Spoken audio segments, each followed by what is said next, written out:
যিহেতু আপুনি এবাৰ ভ্ৰাম্যমানত প্ৰথম অভিনয় কৰিছে, পূৰ্বতে আপুনি মঞ্চ অভিনয়ত জড়িত বুলি আমি জানো বা বোলছবিটো দেখিছোঁ, এইবাৰ ভ্ৰাম্যমানৰ অভিজ্ঞতা কেনেকুৱা আপোনাৰ? ভাল, সুখ দুখ মিহলি হৈ আছে, কষ্টটো বহুত হয় বাৰু। আচলতে মই ভ্ৰাম্যমানত যাম বুলি ভবা নাছিলোঁ, বহুত আগতেও মই কৈছোঁ, চবতে কৈ আহিছোঁ, কিন্তু এইবাৰ ভাবিলোঁ যে গোটেইকেইটা মিডিয়াতে কৰিলোঁ যেতিয়া, ভ্ৰাম্যমানটোনো কিয় বাকী থওঁ, এবছৰৰ কাৰণে সেইকাৰণে আহিলোঁ, এক্সপিৰিয়েঞ্চ গোটাবলৈ, অভিজ্ঞতা গোটাবলৈ আহিছোঁ, অন্য একো নহয়, অভিজ্ঞতা গোটাই আছোঁ, তিতা মিঠা সকলো অভিজ্ঞতা গোট খাই গৈ আছে এতিয়া। এতিয়া যিহেতু আপোনালোকে ইতিমধ্যে কেইবাখনো মঞ্চত আপোনালোকে অভিনয় কৰিছে হেঙুল থিয়েটাৰ যোগেদি, ৰাইজৰ সঁহাৰি কেনেকুৱা পাইছে? বিৰাটেই ভাল। মই এটা কথাতে সুখী যে য'তেই গৈছোঁ মানুহে মোক ধাৰাবাহিকত দেখা বুলি, মোৰ যদিও গোটেই ৰূপটো বেলেগ হয় ইয়াৰ নাটকবিলাকত, তথাপিও মোক চিনি পাইছে ধাৰাবাহিকত দেখা বুলি। আৰু শেহতীয়া যিখন বাউলী ফাগুন চলি আছে এতিয়াও, মই এৰি থৈ আহিছিলোঁ চলি থকা অৱস্থাতে, সেই বাউলী ফাগুনৰ কুহিৰ মাক বুলি, ভানু বুলি বহুতে আহি পেলাই, আৰু এনেকুৱা অভিজ্ঞতাও পাইছোঁ, এগৰাকী ৰীতা শইকীয়া বুলি মই ফেচবুকতে পোৱা ভণ্টি এজনী, লাহিঙত তেওঁ মানে আহি পেলাই মোক সাৱটি ধৰি বহুত দেৰি 5 মিনিটমান মানে কপি আছে, আৱেগত কপি আছে, এনেকুৱা অভিজ্ঞতাও পাইছোঁ। খুবেই আৱেগিক কিছুমান মুহূৰ্ত পাইছোঁ, খুব ভাল লগা। এতিয়ালৈকেতো সকলো ভাল লগা মুহূৰ্তই পাইছোঁ দৰ্শক ৰাইজৰ লগত।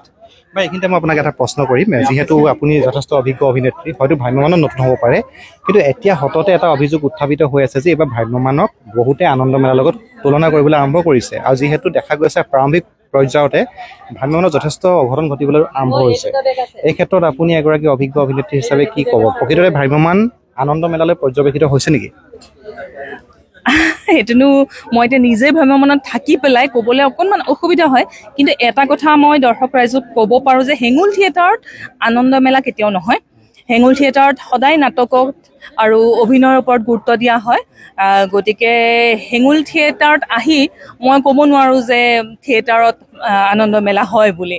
বাকী কিছুমানত হয়, হয়তো চমক দিবলৈ কৰে, আৰু আজিকালি যিহেতু দৰ্শক ৰাইজে বহুত বিভিন্ন ধৰণৰ মাধ্যমত বিভিন্ন বস্তু চাই আছে, গতিকে অলপ বেলেগ এটা বিচাৰে। সাধাৰণ অভিনয় এখন, সাধাৰণ নাটক এখন চাবলৈ হয়তো দৰ্শকে নিবিচাৰিব পাৰে বা তাত সেই মজাটো নাপাব পাৰে, গতিকে চমক এটা দিবলৈ চেষ্টা কৰে সকলোৱে। কিন্তু মই ভাবোঁ যিহেতু নাটক এখনত নাটক আৰু কাহিনীৰ ওপৰত আৰু অভিনয়ৰ ওপৰতে বেছি গুৰুত্ব দিব লাগে। চমকটো দৰ্শকে ভাল পালে এনেও আহি যাব, অলপমানতো চমক থাকিবই।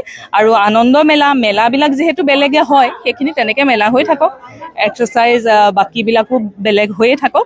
আৰু নাচ গান এইবিলাকতো আজিকালি আহিছে নাটকত, ভ্ৰাম্যমানত আহিছে, সেইখিনি দৰ্শকে ভাল পায়। মাৰ্জিত হিচাপে গোটেইখিনি হ'লে, ধুনীয়া এটা গান হ'লে, আমাৰ হেঙুলত এতিয়া খুব ধুনীয়া গান, খুব ধুনীয়া নাচ চবেই উপভোগ কৰি আছে, গম পাইছে। গতিকে তেনেকুৱা হ'লে সকলোৱে উপভোগ কৰিব পাৰে। আৰু দৰ্শকৰ যিটো ছেফটিটো, তেওঁলোকৰ নিৰাপত্তাটো খুবেই জৰুৰী। এতিয়া যিখিনি শুনি আছোঁ ভয় লাগিছে, দৰ্শকৰ নিৰাপত্তাৰ কাৰণেও প্ৰশ্ন উঠিছে। হয়, সেইটো এতিয়া পাই আছোঁ, বিভিন্ন নিউজত পাই আছোঁ।